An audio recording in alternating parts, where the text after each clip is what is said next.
Bonjour à toutes et bonjour à tous et bienvenue dans ce podcast sur la stratégie digitale et le monde entrepreneurial. Je suis Jean-Pierre Fouqueux, consultant en stratégie digitale, votre hôte pour aujourd'hui. Alors, salut les nomades numériques. Vous avez choisi la vie de digital nomade entre paysages idylliques et journées de farniente à la plage, mais soyons honnêtes, cette vie n'est pas toujours un long fleuve tranquille.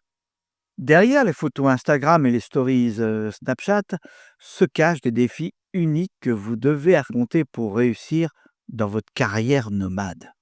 L'isolement social, votre premier boss au final. Travailler seul, loin des collègues et de votre cercle social habituel, peut être déstabilisant. Le sentiment d'isolement peut s'intensifier, vous menant à la solitude et à un manque d'interaction humaine. Comment combattre ce premier boss au final? Créez une routine sociale, planifiez des appels vidéo avec vos collègues, rejoignez des groupes de nomades numériques en ligne ou participez à des événements locaux. Par exemple, vous pouvez rejoindre un groupe Facebook dédié aux nomades numériques dans votre ville de résidence ou participer à des ateliers ou des conférences en ligne. Explorez votre nouveau lieu de vie. Sortez, rencontrez des gens, participez à des activités locales et créez un nouveau réseau social. Visitez les musées, les cafés, les marchés locaux ou inscrivez-vous à des cours de yoga ou de cuisine. N'oubliez pas vos amis et votre famille. Gardez le contact avec vos proches, même à distance.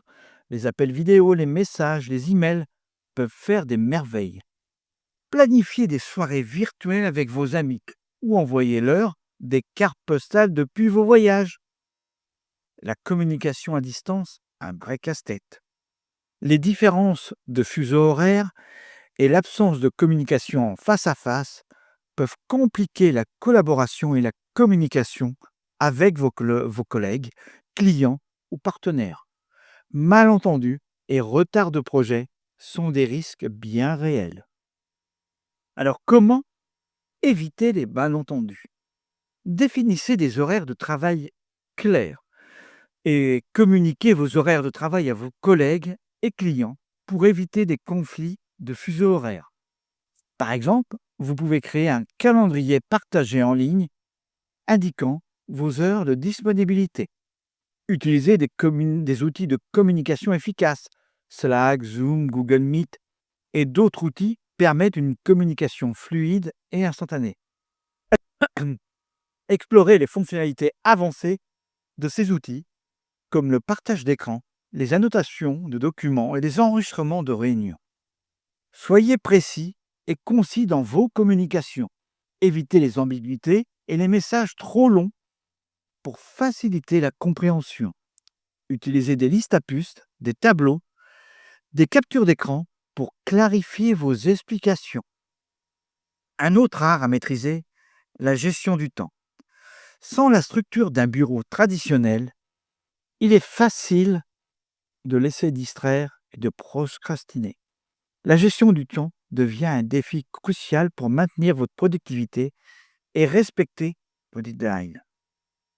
Comment devenir un maître du temps? Définissez des objectifs clairs et réalistes. Fixez des objectifs quotidiens et hebdomadaires et planifiez vos temps en conséquence. Utilisez la technique SMART pour définir des objectifs spécifiques, mesurables, atteignables, réalistes et temporellement définis.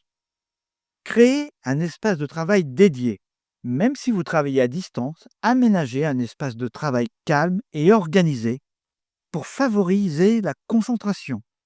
Assurez-vous que votre espace de travail soit bien éclairé, ergonomique et dépourvu de distractions. Utilisez des outils de gestion du temps, des applications comme Trello ou des différentes listeurs de puces. Moi, j'adore Evernote. Ça vous aidera à organiser vos tâches et vous resterez sur la bonne voie. Explorez les fonctionnalités avancées de ces outils comme la création de sous-tâches, la définition de priorités et les notifications. Et puis surtout, moi je dirais que votre combat quotidien, ça va être l'équilibre travail-vie personnelle.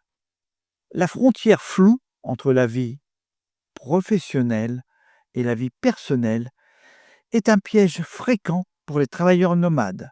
L'accès permanent à votre travail peut mener à l'épuisement professionnel et à un déséquilibre dans votre vie. Alors, comment trouver l'équilibre? Définissez des heures de travail strictes, déconnectez-vous de votre travail en dehors de ces heures pour vous consacrer pleinement à votre vie personnelle. Utilisez des outils de gestion du temps pour bloquer les heures de travail sur votre calendrier et évitez de vous connecter en dehors de ces heures. Planifiez des activités et des loisirs. Prenez du temps pour vous détendre. Pratiquez des activités que vous aimez et passez du temps avec vos proches. Allez-y, c'est maintenant que ça commence.